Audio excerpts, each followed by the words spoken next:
Assalamualaikum warahmatullahi wabarakatuh. Kali ini kita akan membahas material teknik dari bahan keramik. Keramik berasal dari bahasa Yunani yang berarti keramikos atau disebut juga burnstaf atau bahan yang dibakar. Dari sini mengindikasikan bahwa material tersebut akan mendapatkan pembakaran dari proses pembentukannya. Jadi ada bahan yang langsung dibakar dengan menggunakan api atau pemanasan. Nah, ini disebut sebagai keramik. Keramik struktur kristalnya terdiri dari dua macam ya, jadi kation dan anion. Kation ini berasal dari ion logam, kemudian anion dari ion non-logam. Jadi gabungan antara logam dan non-logam. Di sini terjadi ikatan kovalen atau ikatan berbagi elektron antara kation dan anion. Maka ikatannya tersebut akan menjadi sangat kuat. Kita lihat ilustrasinya. Jadi yang biru ini adalah kation, kemudian yang merah ini adalah anion. Mereka saling berikatan dengan berbagi elektron. Ya, jadi misalnya yang biru ini akan mengikat anion di sekelilingnya. Ya, ini contoh-contohnya. Kemudian ini adalah beberapa koordinasi geometrinya. Jadi ada satu kation yang mengikat dua anion, satu kation mengikat tiga anion, dan seterusnya. Ya, inilah mengapa ikatan dalam bahan keramik lebih kuat dibanding beberapa material teknik yang lain. Pada keramik juga terdapat struktur kristal seperti halnya paduan logam. Jadi ada yang berbentuk kubus, kemudian di masing-masing tepinya ini berbagi elektron antara kation dan anion. Ya. Ada yang misalnya sebagai contoh adalah kation dari CS yang ada di tengah, yang berwarna biru. Kemudian yang ada di tepi-tepinya adalah anion, ya, sehingga di sini akan diikat oleh CS tadi pada ikatan elektronnya. Nah, ini adalah contoh struktur kristal dari keramik. Dari segi bahan, keramik terdiri dari quartz atau kita kenal sebagai pasir kuarsa. Kemudian di sini ada tanah liat dan feldspar sebagai bahan perekat. Ya, ketiganya nanti dicampur, kemudian ditambahkan air, dibentuk dan dikeringkan. Nah, setelah proses pengeringan ada proses pembakaran secara langsung. Nah, inilah mengapa keramik ini disebut sebagai burnstaf atau bahan yang dibakar. Karena pada pembuatannya ada yang langsung berkaitan dengan pembakaran. Ini adalah contoh-contoh dari tipe-tipe keramik. Kemudian ini adalah komposisinya, masing-masing memiliki komposisi yang berbeda-beda, dan ini adalah karakteristik tak aplikasinya. Jadi silakan dipelajari juga ya beberapa jenis atau tipe dari keramik. Kemudian sifat-sifat keramik, pertama adalah sifat mekaniknya. Kita kenal keramik merupakan material yang kuat, keras, dan juga tahan korosi. Jadi kalau kita misalnya memerlukan bahan tersebut, maka keramik bisa menjadi pilihan.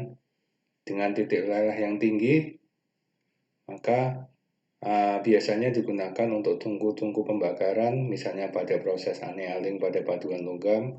Nah, ini dinding untuk tungkunya biasanya juga dibuat dari keramik. Kemudian sifat termalnya, kemampuan untuk menyerap panasnya sangat baik, sehingga dia merupakan isolator yang sangat baik, sehingga bisa mengisolasi atau membatasi panas yang berasal dari tungku. Ya, makanya banyak digunakan untuk tungku-tungku pembakaran.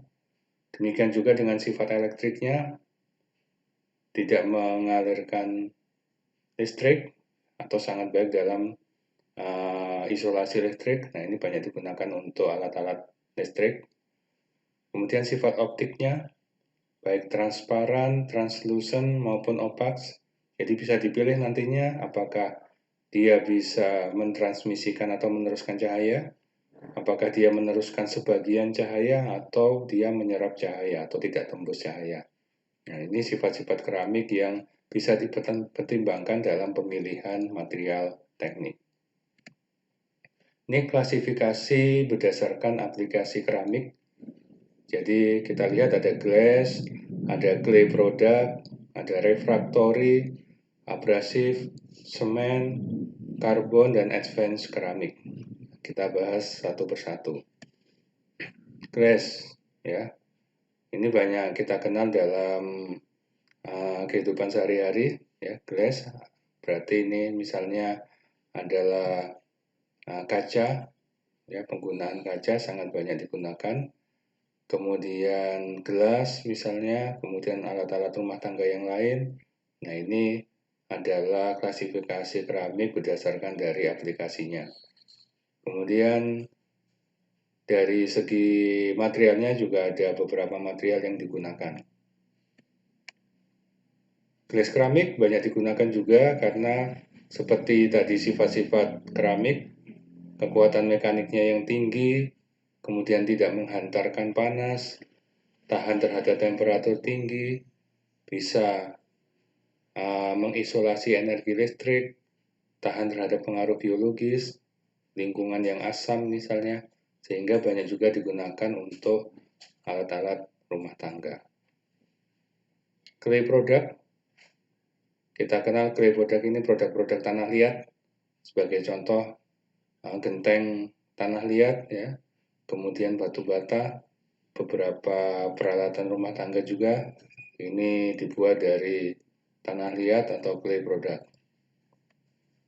Kemudian refractory keramik atau keramik yang tahan panas, ini biasanya digunakan dalam tungku-tungku pembakaran, misalnya dalam pembuatan paduan logam, annealing paduan logam, ataupun untuk busi misalnya, ya, pada kendaraan bermotor. Nah, di sini digunakan keramik karena tahan panas dan juga merupakan isolator listrik.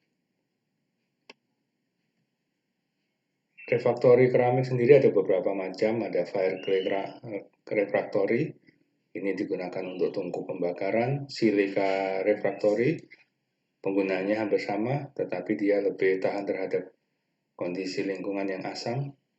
Basic refractory, ini bahannya magnesia. Kemudian special refractory, ini dari segi materialnya juga berbeda, dan juga bentuknya memiliki bentuk yang lebih spesifik, nah, sehingga relatif harganya lebih mahal dibanding refractory yang lainnya. Nah, ini kalau dari refractory keramik. Kemudian abrasif keramik, kita kenal misalnya untuk gerinda, untuk kertas pasir atau sandpaper atau amplas kita kenal. Beberapa mata bor ini banyak menggunakan abrasif keramik. Semen, ya, yang kita kenal untuk bahan bangunan, ya, ini merupakan produk keramik juga. Yang pertama ditambang dari bahan batu kapur, kemudian diangkut ke pabrik pengolahan. Di sana yang tadinya bongkahan besar dihaluskan menjadi bongkahan yang lebih kecil, dihaluskan lagi menjadi seperti serbuk, ya.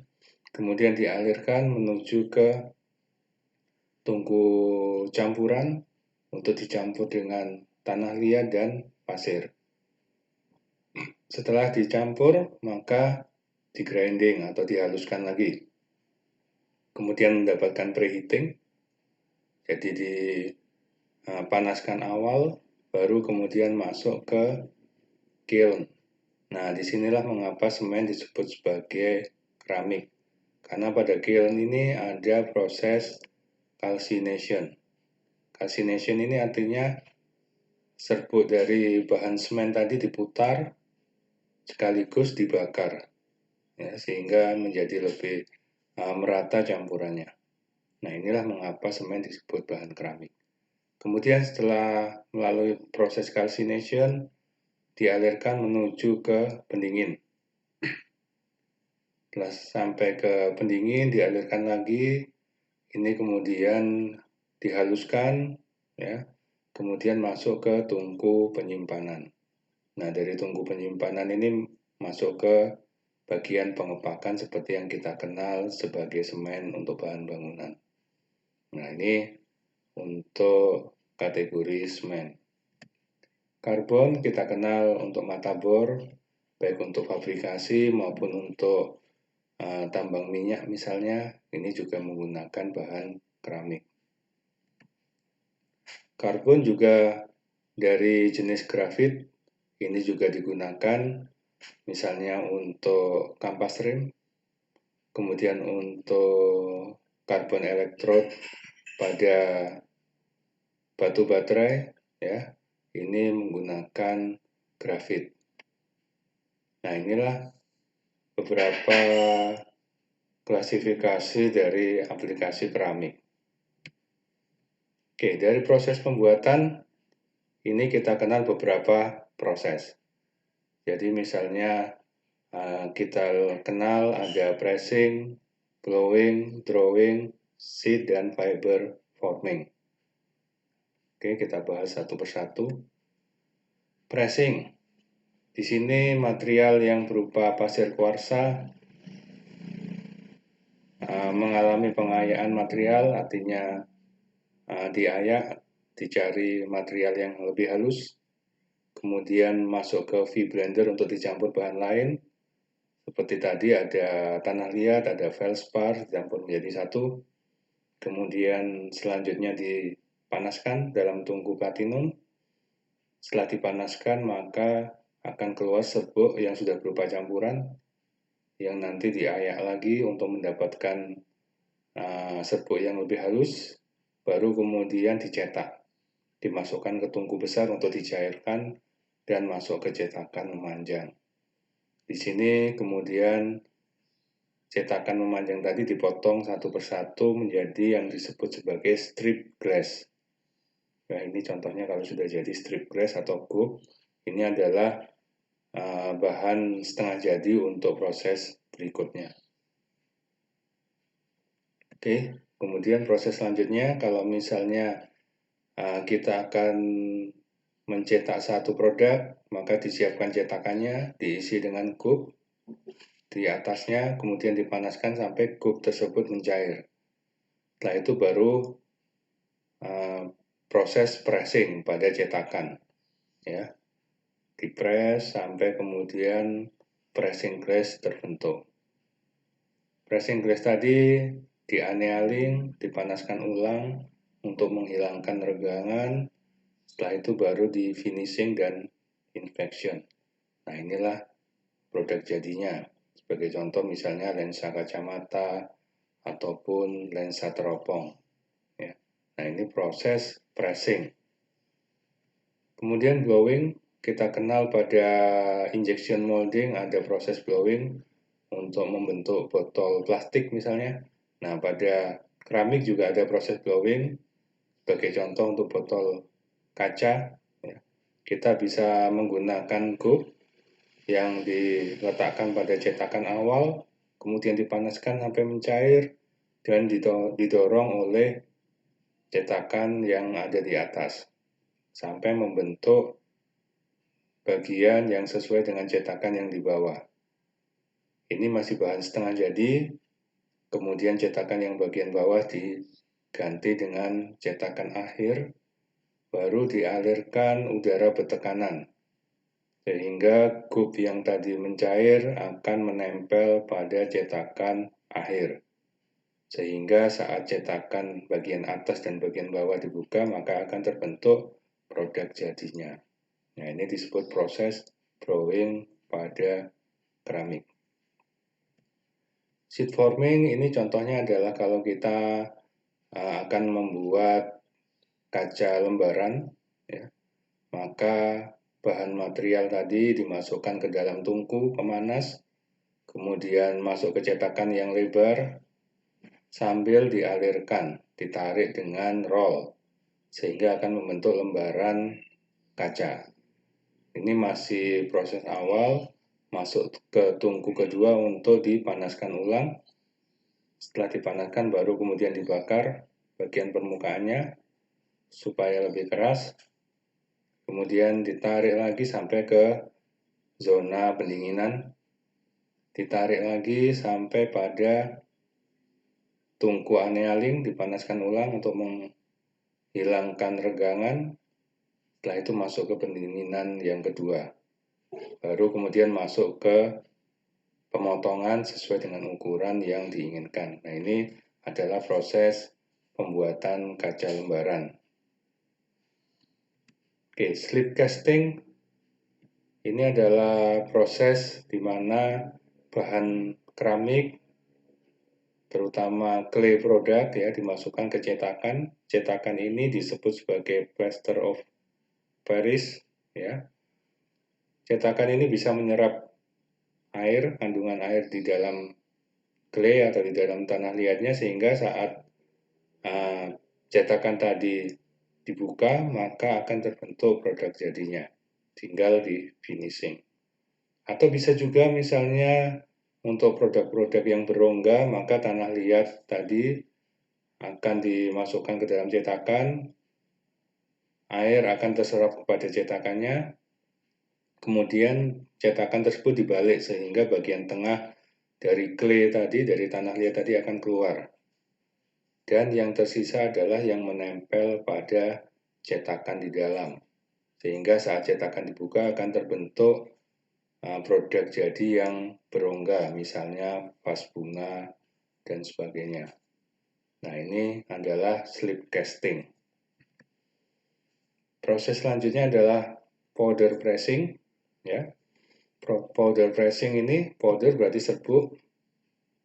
Di sini ilustrasinya adalah serbuk bahan keramik tadi akan dimasukkan ke cetakan melalui saluran pemasukan. Kemudian saluran pemasukan tadi digeser dan dipres atau dicetak dari cetakan bagian atas sampai jadi produk yang diinginkan. Nah, kemudian produk tersebut akan dikeluarkan dengan didorong ke atas, kemudian didinginkan dan saluran pemasukan tadi akan menggeser produk jadi tersebut. Kemudian dimasukkan lagi powdernya ke dalam cetakan dan dipres ulang. Demikian seterusnya. Nah, ini adalah proses powder pressing dalam pembuatan produk keramik.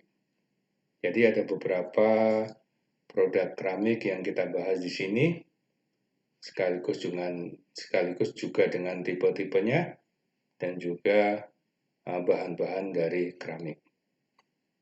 Nah, inilah material teknik keramik yang kita bahas. Ya, jadi silakan juga dipelajari materi yang sudah dibagikan untuk lebih memperdalam pengetahuan tentang bahan keramik. Oke, sekian materi untuk produk keramik. Terima kasih.